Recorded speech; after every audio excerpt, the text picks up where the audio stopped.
Hello दोस्तों, क्या आप बहादुर कहानी के सारांश को खोज रहे हैं? मैं आपको बहादुर कहानी की सारांश बताऊंगा और इसकी व्याख्या भी कराऊंगा। लेकिन हाँ दोस्तों, कहानी के सारांश को लिखते समय ये दो गलतियां मत करिएगा। पहली गलती ये कि हमें कहानी के सारांश को 100 शब्दों से कम नहीं लिखना है और हमें अपनी राइटिंग को खराब नहीं लिखनी है। हमें अपनी राइटिंग यदि खराब है तो इसे पहले से ही प्रैक्टिस करके इसको सुंदर करनी होगी। तो मैं आपको इस वीडियो में बहादुर कहानी के सारांश को 100 से 150 शब्दों में बताऊंगा और इसकी व्याख्या भी कराऊंगा। तो सबसे पहले आप लोग का प्यार देने के लिए थैंक्स, और चैनल पर नए हो तो चैनल को सब्सक्राइब कर देना दोस्तों।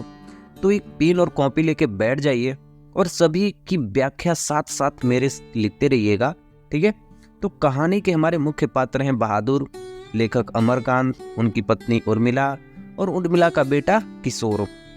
तुम अपनी कहानी को स्टार्ट करते हैं। देखिए, अमरकांत जी द्वारा लिखित कहानी बहादुर एक नेपाली लड़के की कहानी है। यानी यह बहादुर कहानी हमारे लेखक अमरकांत जी लिखे हैं। और दिलचस्प बात यह है कि इस कहानी में हमारे लेखक स्वयं भूमिका निभाते हैं। इस कहानी में एक मध्यम वर्गीय परिवार में 12 वर्ष के बहादुर के साथ अत्यधिक कठोर एवं असभ्य व्यवहार किए जाने पर आधारित कहानी है। यानी इस कहानी में हमारा जो बहादुर है वह लेखक के घर कार्य करता है और उसके संग कठोर व्यवहार और असभ्य व्यवहार किया जाता है। इसी के बारे में यह कहानी बनाई गई है। कहानी बहुत सुंदर है। आगे देखिए क्या कहा गया है। बहादुर एक नेपाली लड़का था। यानी बहादुर जो था वो नेपाल का रहने वाला लड़का था। उसके पिता युद्ध में वीर गति को प्राप्त कर चुके थे। यानी उसके पिताजी अब नहीं जिंदा थे, यानी मर चुके थे। और अभाव एवं समस्याओं से जूझती माँ बहादुर को खूब पीटती थी। यानी पैसों की अभाव थी, तनाव की अभाव थी, घर नहीं थे। तो इन्हीं के कारण जो बहादुर की माँ थी वो अपना सारा गुस्सा बहादुर पे निकालती थी और बहादुर को खूब पीटती थी। एक दिन बहादुर ने भैंस को खूब पीटा। बहादुर के पास एक भैंस थी और भैंस को बहादुर ने खूब पीटा, जिससे भैंस भाग गई। और यह देखकर बहादुर ने घर से 2 रुपये चुरा कर भाग निकला। तो जैसे ही बहादुर भैंस को पीटी तो भैंस क्या की कि वहां से भाग गई। तो बहादुर डर के मारे कि मुझे डांट पड़ेगी, मुझे मार पड़ेगी, इसलिए वो घर से 2 रुपये लेकर वो वहां से भाग निकलता है। आगे देखिए। इसके बाद लेखक को अपने किसी रिश्तेदार के माध्यम से बहादुर का पता चला। यानी लेखक का कोई रिश्तेदार थे और वह बहादुर को कहीं से लेकर लेखक के घर लाए थे नौकर का कार्य करने के लिए, और बहादुर को घर के काम के लिए ले आए। यानी वह जो रिश्तेदार थे वो बहादुर को घर के काम के लिए लेकर आए थे। आगे देखिए, लिखा हूं कि बहादुर बहुत ही परिश्रमी और हंसमुख था। यानी बहादुर का स्वभाव कैसा था? परिश्रमी यानी मेहनत करने वाला था, और हंसमुख यानी हंसता खेलता वाला चेहरा था। यानी बहादुर का जो स्वभाव था ना, वो बहुत ही मेहनती था और हंसने बोलने वाला लड़का था। वह निर्मला की खूब सेवा करता था। निर्मला कौन थी? लेखक की पत्नी निर्मला थी। तो वह निर्मला की खूब सेवा करता था। उनकी जो बात होती थी वह सब कुछ करता था।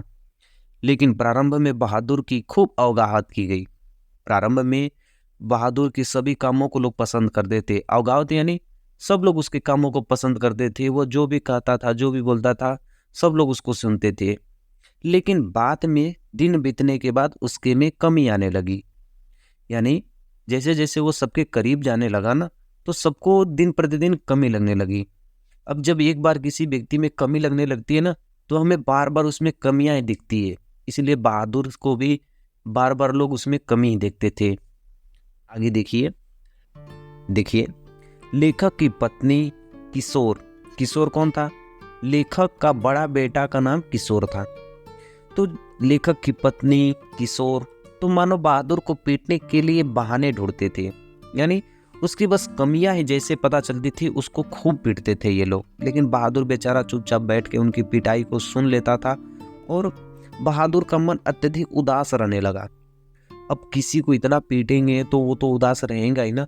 तो बहादुर भी बहुत ही ज्यादा उदास रहने लगा और साथ ही घर के सभी लोग उसके संग दुर्व्यवहार करते थे। यानी उस घर के जितने भी लोग थे उसके संग दुर्व्यवहार करते थे, दुत्कारते थे, उसको बात बात में पीटते थे, गालियां भी देते थे। लेकिन बहादुर पर एक बार झूठी चोरी का इल्जाम लगाया गया।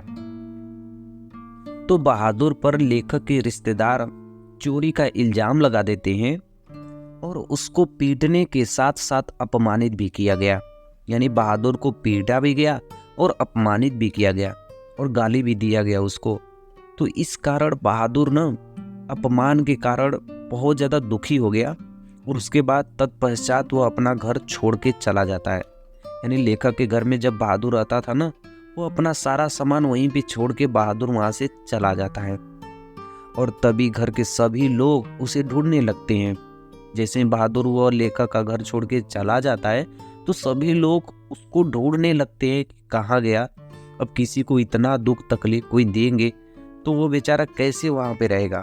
ठीक है, तो फिर आगे मैं लिखा हूँ, तो घर के सभी लोग उसको ढूंढने लगते हैं क्योंकि बहादुर पूरे घर का कार्य करता था। सबको कार्य की जरूरत पड़ गई। बहादुर सारा काम अपनी मेहनत से करता था, इसलिए घर के सभी लोग उसे ढूंढने लगते हैं और बहादुर के घर छोड़ देने पे सभी लोग पश्चाताप करने लगते हैं। पश्चाताप यानी वो ये सोचते हैं कि अब बहादुर आ जाएगा तो हम उसके संग अच्छा व्यवहार करेंगे। तो वही करेंगे, बहादुर के घर छोड़ने पे सभी लोग पश्चाताप करने लगते हैं और अच्छा व्यवहार करने का सोचते हैं। वे लोग सोचते हैं कि बहादुर अब आएगा तो हम उसके संग अच्छा व्यवहार करेंगे। लेकिन बहादुर में सहनशीलता और स्वाभिमान कूट कूट के भरी थी। यानी जो बहादुर था उसके अंदर सहनशीलता यानी सहने की शीलता बहुत ही ज़्यादा थी और स्वाभिमान, जो अपने अभिमान के लिए किसी के सामने झुके नहीं उसे स्वाभिमान कहते हैं। तो बहादुर के अंदर सहनशीलता और स्वाभिमान कूट कूट के भरी हुई थी, यानी पूरी भरपूर भरी हुई थी। इस कारण वह अपने स्वाभिमान को नहीं झुकने दिया और वहाँ से वह अपना सारा सामान छोड़ के चला गया। तो लेखक को भी पश्चाताप होने लगता है कि अगर वह उसको अपना सामान चोरी करता तो अपना सामान छोड़ के नहीं न जाता। कोई भी चोरी करता तो अपना सामान नहीं न छोड़ के जाता। तो इसलिए घर के सभी लोगों को पश्चाताप होने लगता है। ठीक है, तो कहानी को मैंने पूरे 150 से 150 शब्दों में लिख भी दिया और मैं आपको व्याख्या भी करवा दिया। आपको कैसी कहानी लगी एक बार कमेंट में दोस्तों बता देना और अपने एक फ्रेंड को शेयर कर देना। ठीक है, और ऐसे बहुत सारे वीडियो देखने के लिए चैनल को जरूर सब्सक्राइब कर लेना। ठीक है, मिलते हैं नेक्स्ट वीडियो में, तब तक के लिए जय हिंद।